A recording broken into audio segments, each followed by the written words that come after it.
Nós estamos lendo do Srimad Bhagavatam, com tradução e comentários, por sua divina graça, A.C. Bhaktivedanta Swami Prabhupada. Canto 1, capítulo 1, verso 1. Ó meu Senhor, Sri Krishna, filho de Vasudeva, ó onipenetrante personalidade de Deus, ofereço-vos minhas respeitosas reverências. Medito no Senhor Sri Krishna, porque Ele é a verdade absoluta e a causa primordial de todas as causas da criação, sustentação e destruição dos universos manifestados. Ele é direta e indiretamente consciente de todas as manifestações e é independente, porque não há outra causa além dele. Foi ele apenas que primeiramente transmitiu o conhecimento védico ao coração de Brahmaji, o ser vivo original. Mesmo grandes sábios e semideuses são por ele colocados em ilusão, assim como uma pessoa é confundida pelas representações ilusórias da água vista no fogo ou da terra vista na água. Por sua causa apenas, os universos materiais, temporariamente manifestados através das reações dos três modos da natureza, parecem reais, embora sejam irreais. Portanto, medito nele, o Senhor Sri Krishna, que é eternamente existente, na morada transcendental, a qual é sempre livre das representações ilusórias do mundo material. Eu medito nele, pois ele é a verdade absoluta. Significado: reverências à personalidade de Deus, Vasudeva, diretamente indicam o Senhor Sri Krishna, que é o divino filho de Vasudeva e Devaki. Este fato será explanado mais explicitamente no texto desta obra. Sri Vyasadeva afirma aqui que Sri Krishna é a personalidade de Deus original e que todas as outras são suas porções plenárias, diretas ou indiretas, ou porções das porções. Srila Jiva Goswami explica ainda mais explicitamente este tema em seu Krishna Sandarbha. E Brahma, o ser vivo original, explica o assunto Sri Krishna em seu tratado denominado Brahma Samhita. No Samaveda Upanishad também se afirma que o Senhor Sri Krishna é o divino filho de Devaki. Portanto, nesta oração, a primeira proposição mantém que o Senhor Sri Krishna é o Senhor primordial. E se alguma nomenclatura transcendental pode ser entendida como pertencente à absoluta personalidade de Deus, ela deve ser o nome indicado pela palavra Krishna, que significa o todo atrativo.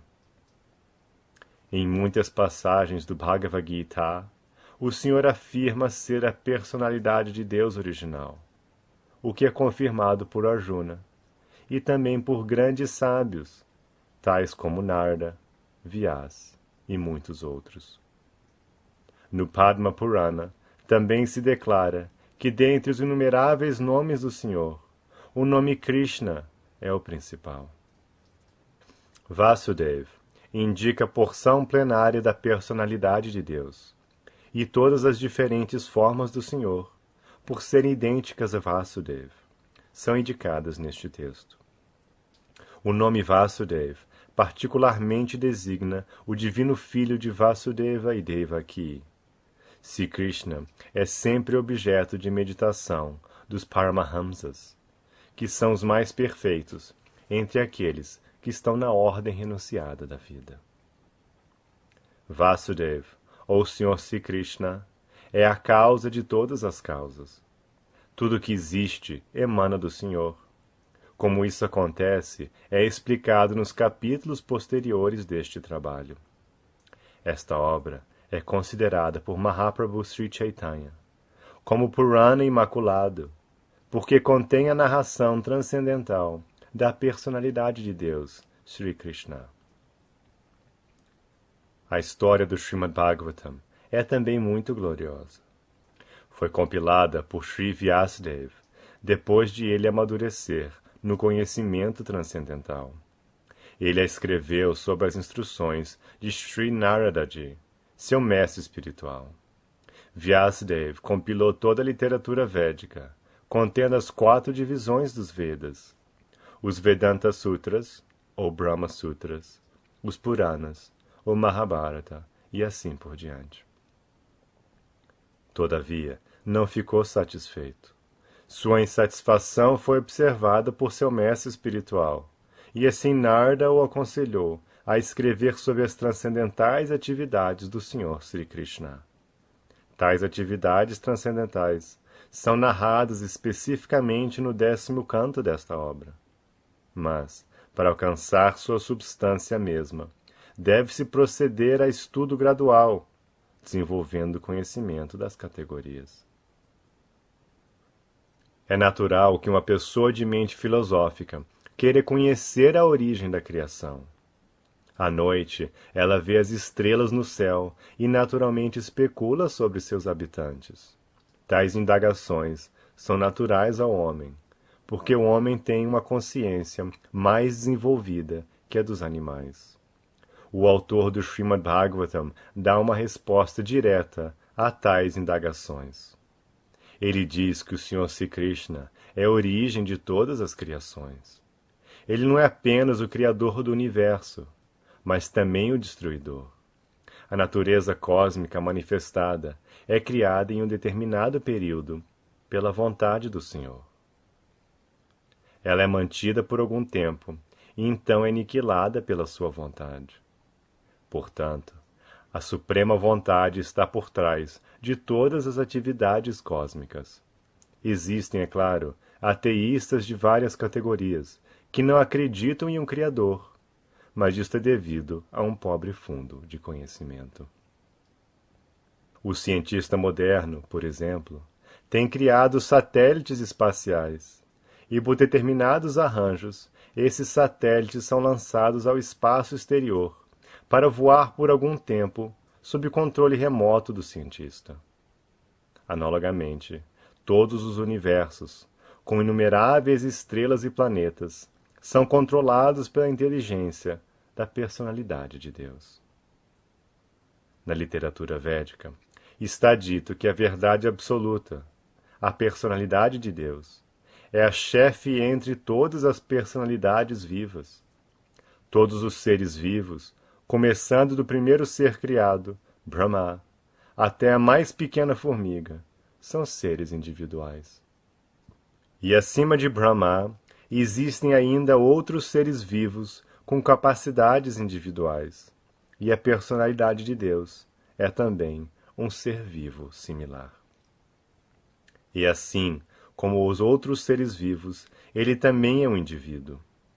Mas o Senhor Supremo, ou o Ser Vivo Supremo, tem a maior inteligência e possui superelevadas, inconcebíveis energias de diferentes variedades.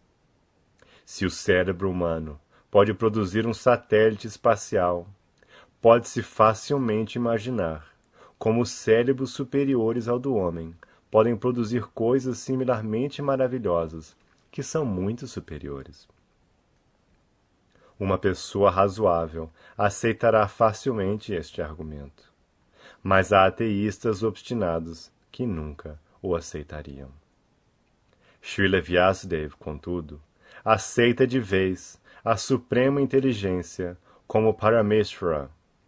Ele oferece suas respeitosas reverências à suprema inteligência, chamada Para ou Parameshvara, a suprema personalidade de Deus. E este Parameshvara é Sri Krishna, como se admite no Bhagavad Gita e outras escrituras entregues por Sri Vyasadeva, e especificamente neste Srimad Bhagavatam. No Bhagavad Gita, o Senhor diz que não há outro Paratattva, summum bonum, além dele próprio.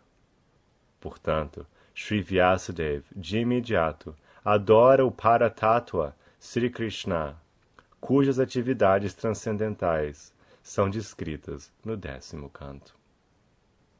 Pessoas inescrupulosas vão imediatamente ao 10º canto, e especialmente aos 5 capítulos que descrevem a dança da rasa do Senhor. Esta porção do Srimad Bhagavatam é a parte mais confidencial desta grande literatura. A menos que estejamos completamente versados em conhecimento transcendental do Senhor, é certo que entenderemos mal os adoráveis passatempos transcendentais do Senhor, chamados dança da rasa, e seus tratos amorosos com as gopis. Este tema é altamente espiritual, e somente as pessoas liberadas, que gradualmente atingiram o estágio de Paramahamsa, podem transcendentalmente saborear esta dança da rasa. Srila Vyasadeva, portanto, dá ao leitor a oportunidade de gradualmente desenvolver a compreensão espiritual, antes de realmente saborear a essência dos passatempos do Senhor. Portanto, ele propositadamente invoca o mantra Gayatri, Dimahi. Este mantra Gayatri é destinado a pessoas espiritualmente avançadas. Alguém que seja bem-sucedido em cantar o mantra Gayatri pode entender a posição transcendental do Senhor. Devemos, portanto, adquirir qualidades bramínicas, ou situar-nos perfeitamente na qualidade da bondade, para cantarmos o mantra Gayatri com êxito, e então atingirmos o estágio de transcendentalmente compreender o Senhor, seu nome, sua fama, suas qualidades, e assim por diante. O Srimad Bhagavatam é a narração do Svarupa do Senhor, manifestado por sua potência interna. E esta potência é distinta da potência externa que manifesta o mundo cósmico, do qual temos experiência. Srila Vyasadeva faz uma distinção clara entre ambas neste shloka. Sri Vyasadeva diz que a potência interna manifestada é real, ao passo que a energia externa manifestada, sob a forma da existência material, é apenas temporária e ilusória, como a miragem no deserto. Na miragem do deserto não existe água real, há somente aparência de água. A água real está em algum outro lugar. A criação cósmica manifestada parece ser realidade, mas a realidade, da qual esta é apenas uma sombra, está no mundo espiritual. A verdade absoluta está no céu espiritual e não no céu material. No céu material, tudo é verdade relativa, a saber, uma verdade dependente de algo mais. Esta criação cósmica resulta da interação dos 3 modos da natureza, e as manifestações temporárias são assim criadas para apresentar uma ilusão de realidade, à mente confusa da alma condicionada, que aparece em muitas espécies de vida, incluindo semideuses superiores, como Brahma, Indra, Chandra e outros. De fato, não há realidade no mundo manifesto. Parece haver realidade, contudo, por causa da realidade verdadeira que existe no mundo espiritual, onde a personalidade de Deus existe eternamente com sua parafernália transcendental. O engenheiro-chefe de uma construção complicada não toma parte pessoalmente na construção, mas conhece os 4 cantos da mesma, porque tudo é feito sob sua direção. Ele sabe tudo sobre a construção, tanto direta quanto indiretamente.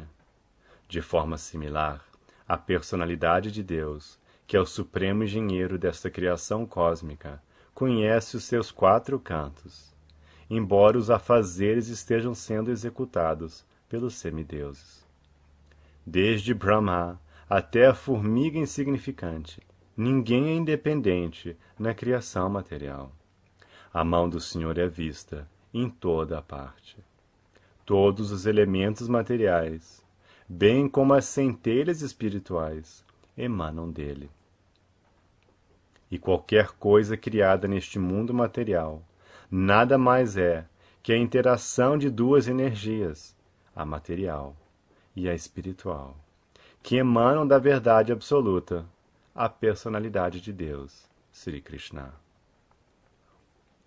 Um químico pode produzir água no laboratório químico, misturando hidrogênio com oxigênio. Mas, na realidade, a entidade viva trabalha no laboratório, sob a direção do Senhor Supremo. E os materiais de que se utiliza também são supridos pelo Senhor. O Senhor conhece tudo, direta e indiretamente. É cônscio dos mínimos detalhes e é completamente independente. Ele é comparado a uma mina de ouro, e as criações cósmicas, sob muitas diferentes formas, são comparadas a objetos feitos de ouro, tais como anéis, colares e assim por diante. O anel e o colar de ouro são qualitativamente iguais ao ouro da mina, mas quantitativamente o ouro da mina é diferente. Portanto, a verdade absoluta é simultaneamente una e diferente. Nada é absolutamente igual à verdade absoluta, mas ao mesmo tempo, nada é independente da verdade absoluta.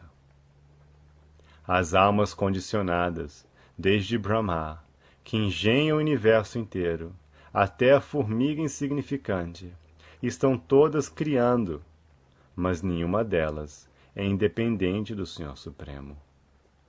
O materialista pensa erroneamente que não há outro Criador além dele próprio. Isto se chama Maya, ou ilusão. Por causa de seu pobre fundo de conhecimento, o materialista não pode ver além do alcance de seus sentidos imperfeitos.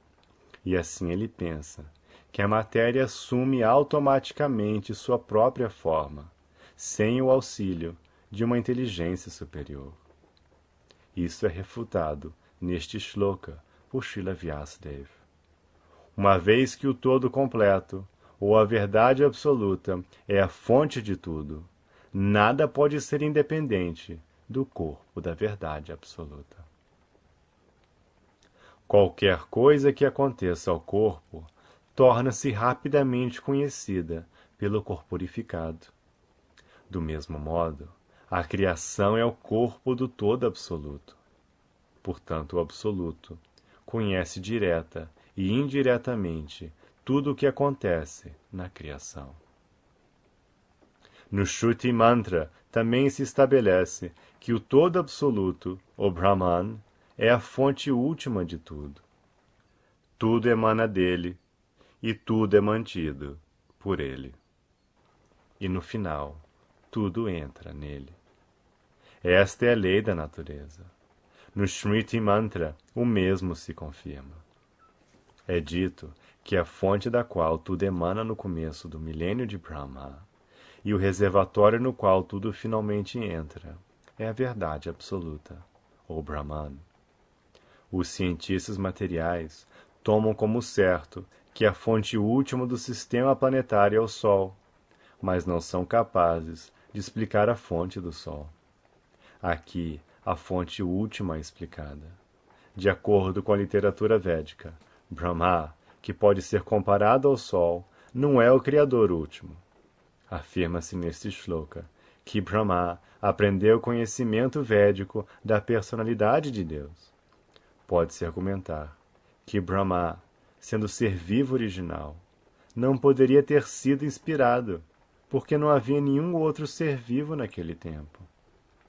Aqui se afirma que o Senhor Supremo inspirou o Criador secundário, Brahma, para que Brahma pudesse executar suas funções criativas.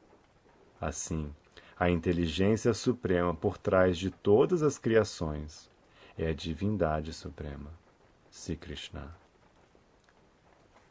No Bhagavad Gita, o Senhor Sri Krishna declara que é ele somente que superintende a energia criativa, Prakriti, que constitui a totalidade da matéria.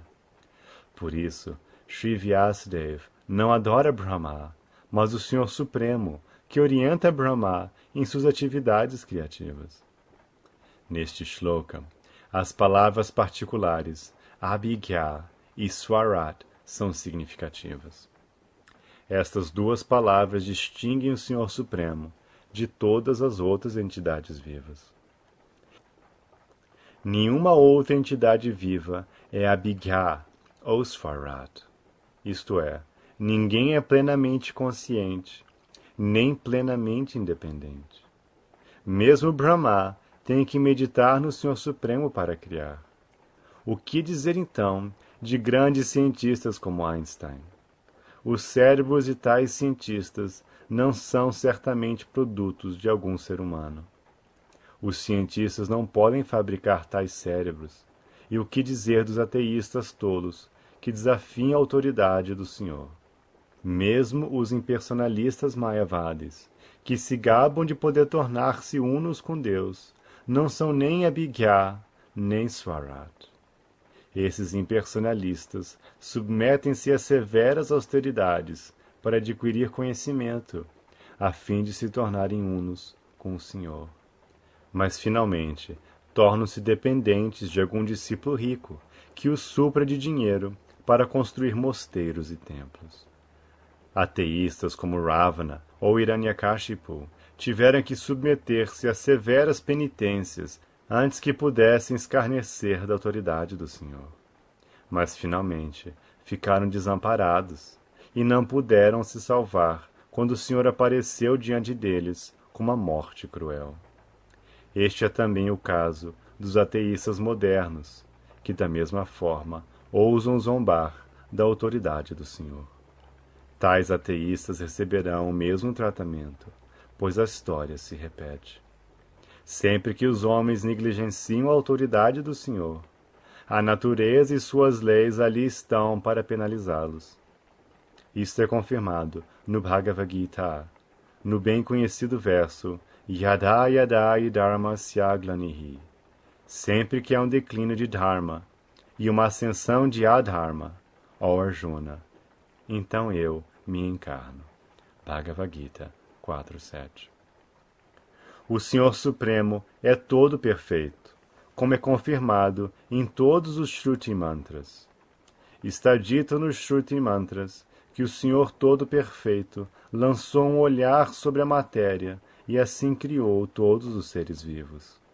Os seres vivos são partes integrantes do Senhor, e ele fecunda a vasta criação com sementes de centelhas espirituais. E assim as energias criativas são acionadas para desempenhar muitas criações maravilhosas. Um ateísta poderia argumentar que Deus não é mais perito que um relojoeiro, mas é claro que Deus é superior, porque ele pode criar máquinas em forma de duplicatas masculinas e femininas. As formas masculinas e femininas, de diferentes tipos de mecanismos, continuam produzindo inumeráveis máquinas similares, sem a posterior intervenção de Deus. Se o homem pudesse fabricar tal conjunto de máquinas capazes de produzir outras máquinas sem sua intervenção, então ele se aproximaria da inteligência de Deus. Mas isto não é possível, pois cada máquina tem que ser manejada individualmente. Portanto, ninguém pode criar tão bem como Deus. Outro nome para Deus, Asamordhva, que significa que ninguém é igual ou superior a ele.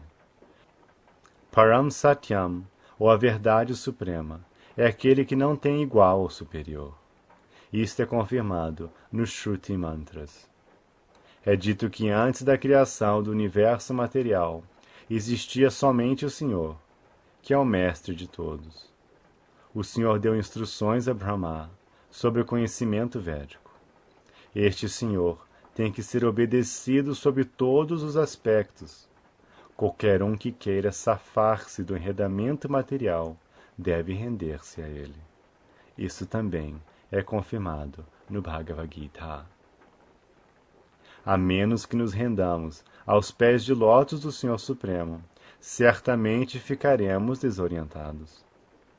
Quando um homem inteligente se rende completamente aos pés de lótus de Krishna, sabendo que Krishna é a causa de todas as causas, como se confirma no Bhagavad Gita, somente então pode este homem inteligente tornar-se um Mahatma, ou grande alma.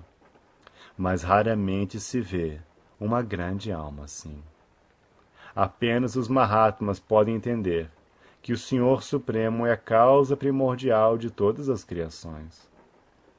Ele é Parama, ou a verdade última, porque todas as outras verdades são relativas a ele. Ele é onisciente. Para ele, não há ilusão. Alguns eruditos mayavadis argumentam que o Srimad Bhagavatam não foi compilado por Sri Vyasadeva, e outros sugerem que este livro é uma criação moderna, escrita por um tal de Vopadev, a fim de refutar tais argumentos sem sentido. Sri Sridhar Swami chama atenção para o fato de que há referências ao Bhagavatam em muitos dos mais antigos Puranas. Este primeiro shloka do Bhagavatam começa com o mantra Gayatri. Há referência a isto no Matsya Purana, que é o mais velho dos Puranas. Nesse Purana está dito, com referência ao mantra Gayatri do Bhagavatam, que há muitas narrações de instruções espirituais que começam com o mantra Gayatri. E há a história de Vritasura. Quem quer que presenteie esta grande obra num dia de lua cheia alcança a perfeição máxima da vida, retornando ao Supremo. Há referência ao Bhagavatam também, em outros Puranas, onde se afirma claramente que esta obra compõe-se de 12 cantos, que incluem 18.000 shlokas. No Padma Purana também há referência ao Bhagavatam, numa conversação entre Gautama e Maharaj Ambarish. O rei foi aconselhado, nessa passagem, a ler regularmente o Srimad Bhagavatam, se desejasse libertar-se do cativeiro material. Em tais circunstâncias, não há dúvida sobre a autoridade do Bhagavatam. Dentro dos últimos 500 anos, muitos sábios eruditos e acharyas, tais como Jiva Goswami, Sanatana Goswami, Vishwanath Chakravarti, Vallabhacharya e muitos outros eruditos destacados, mesmo após a época do Sr. Chaitanya, fizeram elaborados comentários sobre o Bhagavatam. E o estudante sério faria bem se tentasse examiná-los para melhor saborear as mensagens transcendentais. Sri Vishwanath Chakravarti Thakur discorre sobre a original e pura psicologia sexual, Adiras, desprovida de qualquer inebriamento mundano. Toda a criação material funciona sob o princípio da vida sexual. Na civilização moderna, a vida sexual é o ponto focal para todas as atividades. Para onde quer que nos voltemos, vemos a vida sexual predominante. Portanto, a vida sexual não é irreal. Sua realidade é experimentada no mundo espiritual. A vida sexual material é senão um reflexo pervertido do fato original. O fato original é a verdade absoluta, e deste modo a verdade absoluta não pode ser impessoal. Não é possível ser impessoal e conter vida sexual pura. Consequentemente, os filósofos impersonalistas têm dado ímpeto indireto à abominável vida sexual mundana, por terem hiperenfatizado a impersonalidade da verdade última. Consequentemente, homens sem informação da real forma espiritual do sexo têm aceito a pervertida vida sexual material como o máximo de tudo. Há uma distinção entre vida sexual na condição material doente e vida sexual espiritual. Este Srimad Bhagavatam gradualmente levará o leitor imparcial ao estágio máximo de perfeição da transcendência. Capacitá-lo-á a transcender os 3 modos das atividades materiais, ações fruitivas, filosofia especulativa e adoração de deidades funcionais, como se inculca nos versos védicos.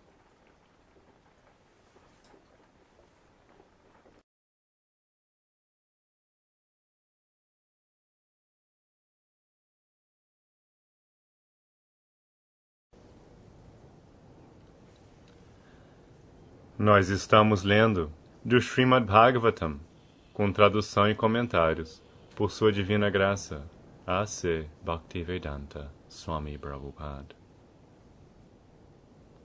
Canto 1, capítulo 1, verso 2. Rejeitando completamente todas as atividades religiosas materialmente motivadas, este Bhagavad Purana propõe a verdade mais elevada, que é compreensível para aqueles devotos que são totalmente puros de coração.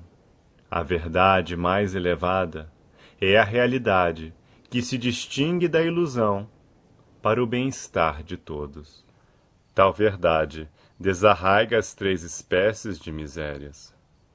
Este belo Bhagavatam, compilado pelo grande sábio Vyasadeva em sua maturidade, é por si só suficiente para a compreensão de Deus. Qual a necessidade de qualquer outra escritura? Tão logo alguém ouça atenta e submissamente a mensagem do Bhagavatam, mediante tal cultivo de conhecimento, o Senhor Supremo se estabelece dentro de seu coração. Significado: religião inclui 4 temas principais, a saber, atividades piedosas, desenvolvimento econômico, satisfação dos sentidos e, finalmente, o libertar-se do cativeiro material. A vida irreligiosa é uma condição bárbara. Na verdade, a vida humana começa quando começa a religião.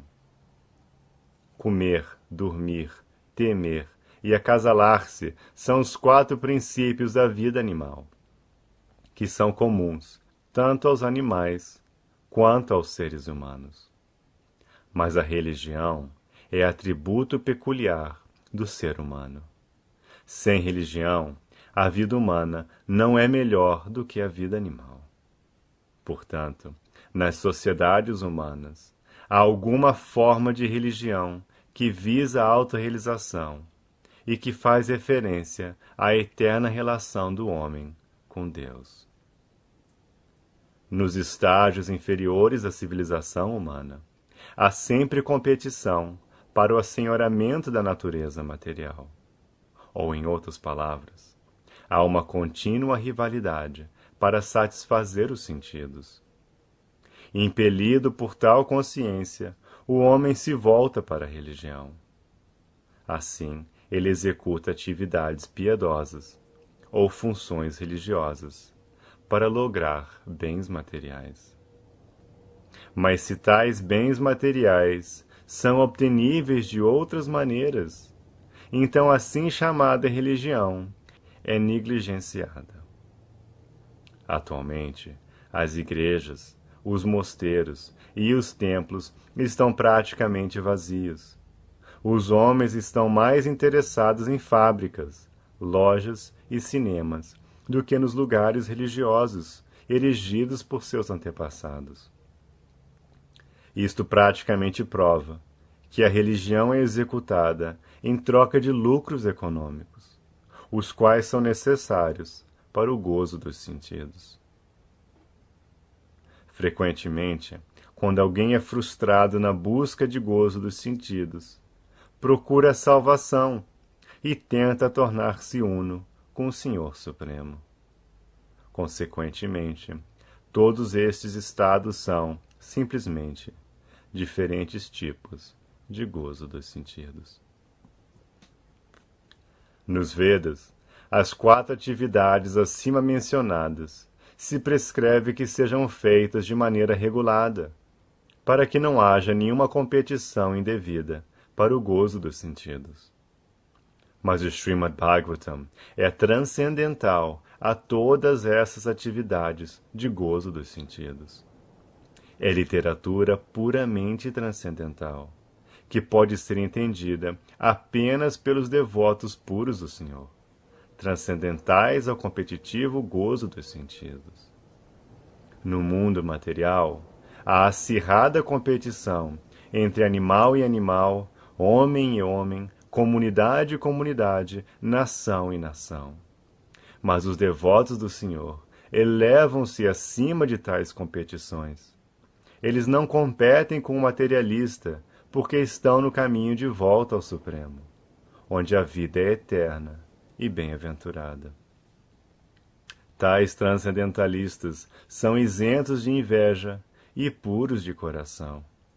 No mundo material, todos são invejosos de alguém, e por isso há competição. Mas os devotos transcendentais do Senhor são não apenas livres da inveja material, mas também bem-querentes de todos, e se empenham por estabelecer uma sociedade não competitiva, centrada em Deus.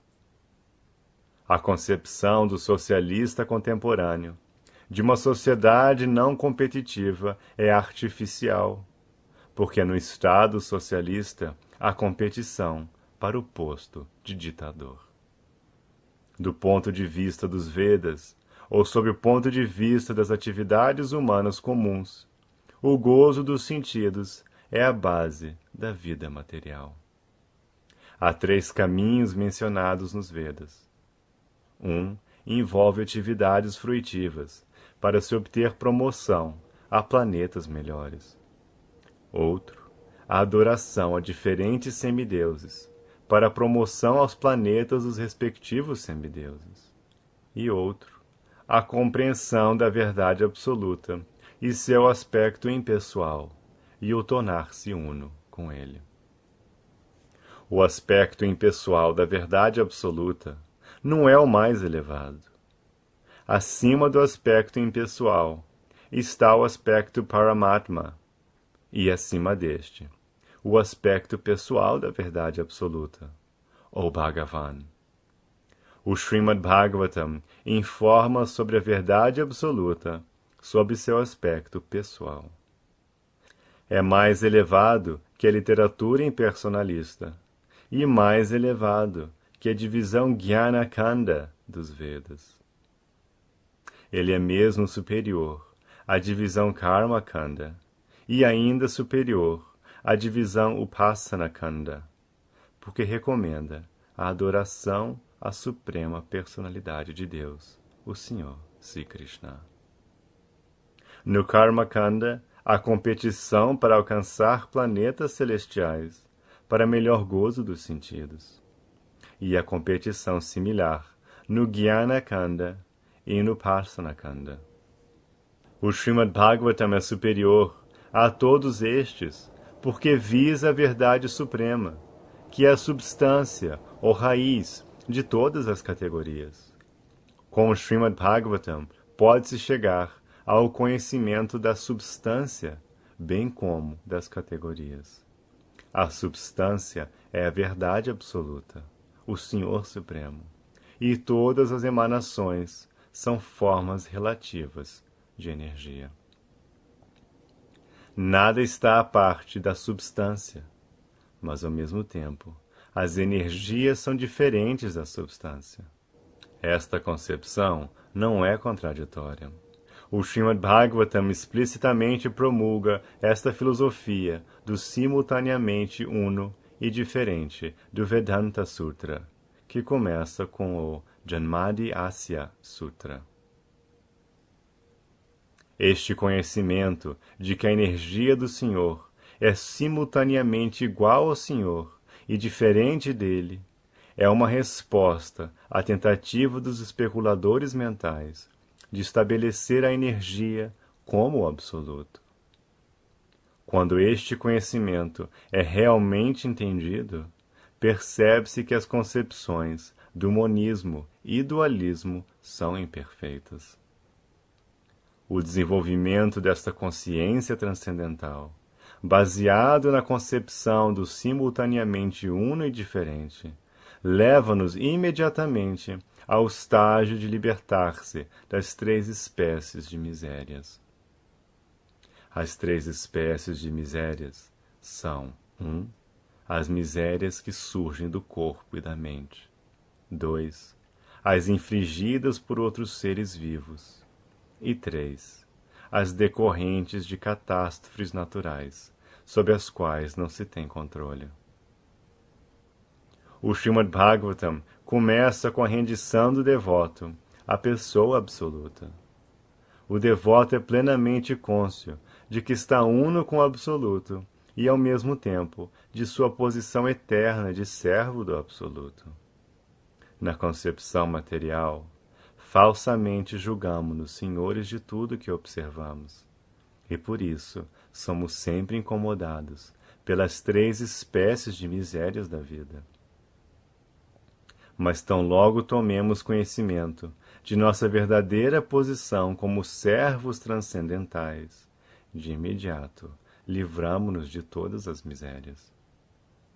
Enquanto a entidade viva estiver tentando assenhorar-se da natureza material, não haverá possibilidade de ela tornar-se servo do Supremo.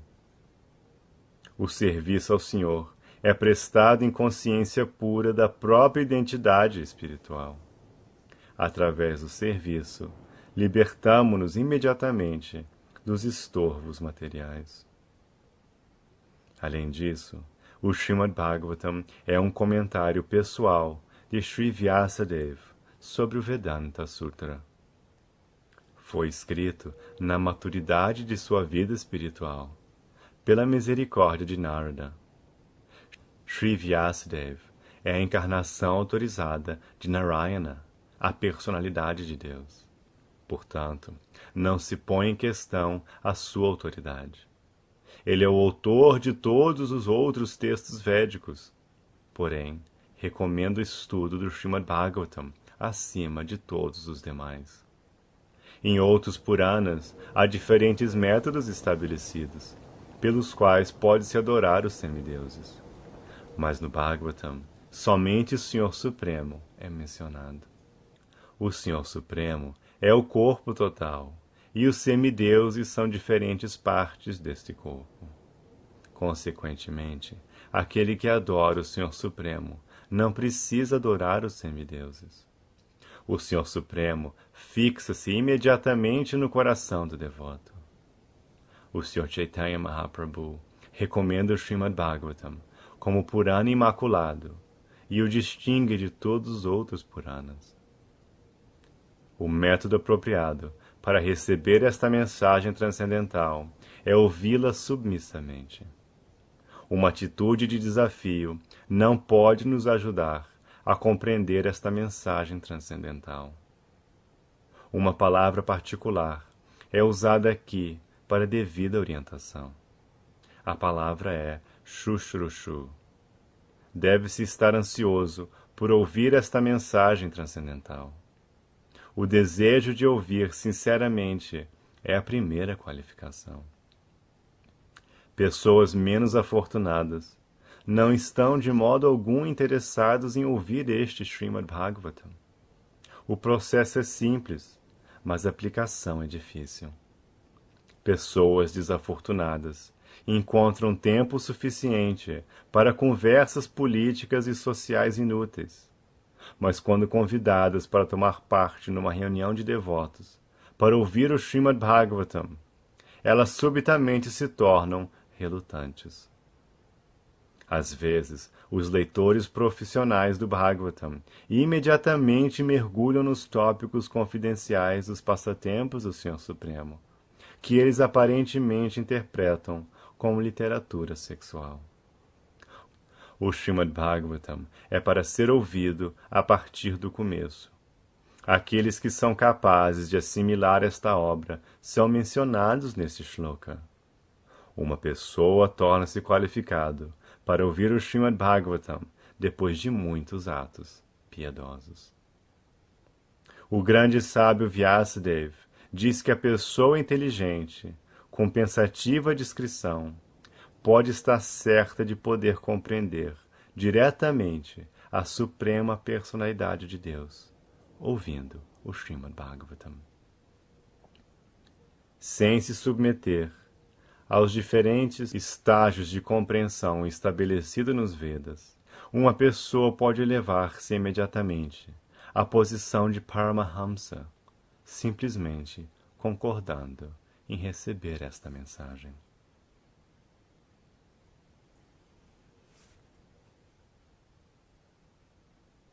Verso 3. Ó homens hábeis e pensativos, saboreai o Srimad Bhagavatam, o fruto maduro da árvore dos desejos da literatura védica. Ele emanou dos lábios de Sri Shukadeva Goswami. Portanto, este fruto tornou-se ainda mais saboroso, embora seu sumo nectário já fosse saboreável por todos, inclusive as almas liberadas.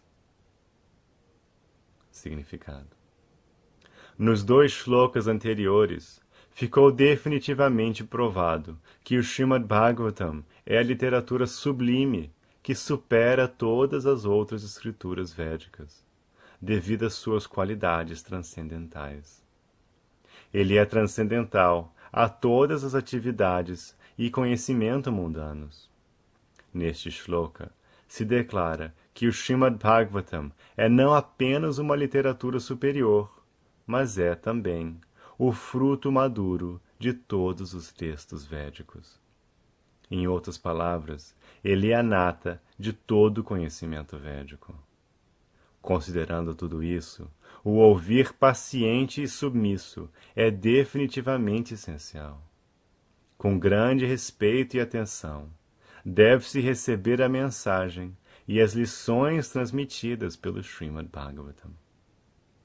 Os Vedas são comparados à árvore dos desejos, porque contém todas as coisas conhecíveis pelo homem. Eles tratam das necessidades mundanas, bem como da realização espiritual. Os Vedas contêm princípios regulativos de conhecimento, cobrindo os temas social, político, religioso, econômico, militar, medicinal, químico, físico e metafísico, e tudo que possa ser necessário para alguém se manter vivo. Além disso, há orientações específicas para a realização espiritual. Conhecimento regulado envolve uma elevação gradual da entidade viva à plataforma espiritual.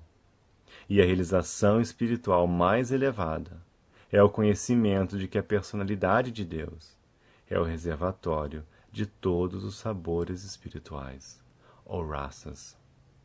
Todas as entidades vivas, desde Brahma, o primeiro ser vivo nascido dentro do mundo material, até a formiga insignificante, desejam provar algum tipo de sabor, derivado das percepções dos sentidos.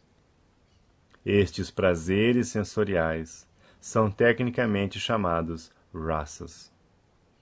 Tais rasas são de diferentes variedades. Nas escrituras reveladas, são enumeradas as 12 seguintes variedades de rasas. 1. Rodra, ira. 2. Adbhuta, maravilhamento. 3. Shringara, amor conjugal. 4. Hasya, comédia. 5. Vira, cavalheirismo. 6. Daya, misericórdia. 7. Dasya, servidão. 8. Sakya, fraternidade. 9. Bhayanaka, horror. 10. Bibhatsa, choque.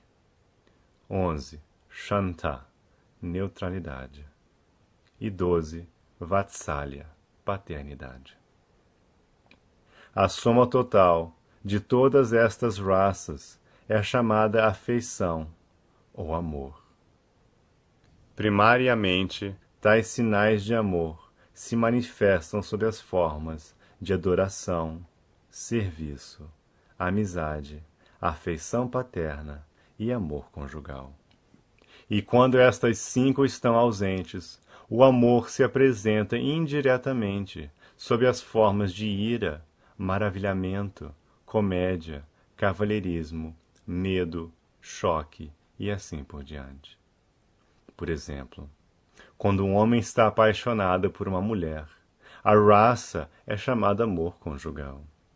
Mas quando tais tratos amorosos são perturbados, pode haver maravilhamento, ira, choque ou mesmo horror. Às vezes, os casos amorosos entre 2 pessoas culminam em pavorosas cenas de assassinato. Tais raças são manifestadas entre homens e homens, ou entre animal e animal. Não há possibilidade de intercâmbio ou raça entre um homem e um animal, ou entre um homem e qualquer outra espécie de seres vivos dentro do mundo material. As raças são reciprocadas entre membros da mesma espécie. Mas quanto às almas espirituais, elas são qualitativamente iguais ao Senhor Supremo. Portanto, as raças eram originalmente intercambiadas entre o ser vivo espiritual e o todo espiritual, a suprema personalidade de Deus. O intercâmbio espiritual, ou raça, manifesta-se plenamente na existência espiritual entre os seres vivos e o Senhor Supremo. A suprema personalidade de Deus é, portanto, descrito nos Shruti Mantras e nos Védicos como o manancial de todas as raças. Quando o ser vivo se associa com o Senhor Supremo e intercambia sua raça constitucional com o Senhor, então ele é realmente feliz. Estes Shruti Mantras indicam que todo ser vivo tem sua posição constitucional, que é dotada com um tipo particular de raça, para ser intercambiada com a personalidade de Deus. Somente na condição liberada é que esta raça primária pode ser experimentada completamente. Na existência material, a raça é experimentada sob a forma pervertida, que é temporária. E assim, as raças do mundo material manifestam-se sob a forma material de Rodra, ira e aí por diante. Portanto, alguém que alcança pleno conhecimento dessas diferentes raças, que são os princípios básicos das atividades, pode entender as falsas representações das raças originais, que são refletidas no mundo material. O sábio erudito aspira a saborear a real raça sobre a forma espiritual. No começo, ele deseja tornar-se uno com o Supremo. Assim, transcendentalistas pouco inteligentes não podem ir além desta concepção de tornarem-se uno com o Espírito total, sem conhecer as diferentes raças. Neste shloka, é definitivamente declarado que a raça espiritual, a qual é saboreada mesmo no estado liberado, pode ser experimentada na literatura do Srimad Bhagavatam, por essa ser o fruto maduro de todo o conhecimento védico. Ouvindo submissamente esta literatura transcendental, uma pessoa pode saciar plenamente o desejo de seu coração. Deve-se, porém, ter o cuidado de ouvir a mensagem da fonte certa. O Srimad Bhagavatam é exatamente recebido da fonte certa. Foi trazida por Narada Muni do mundo espiritual e dada a seu discípulo Sri Vyasadeva. Este, por sua vez, entregou a mensagem a seu filho Srila Shukadeva Goswami. E Srila Shukadeva Goswami passou a mensagem a Maharaj Parikshit, 7 dias antes da morte do rei. Srila Shukadeva Goswami foi uma alma liberada desde seu nascimento. Ele já era liberado no ventre de sua mãe e não se submeteu a nenhum tipo de treinamento espiritual após seu nascimento. Ninguém é qualificado quando nasce, nem no sentido mundano, nem no espiritual.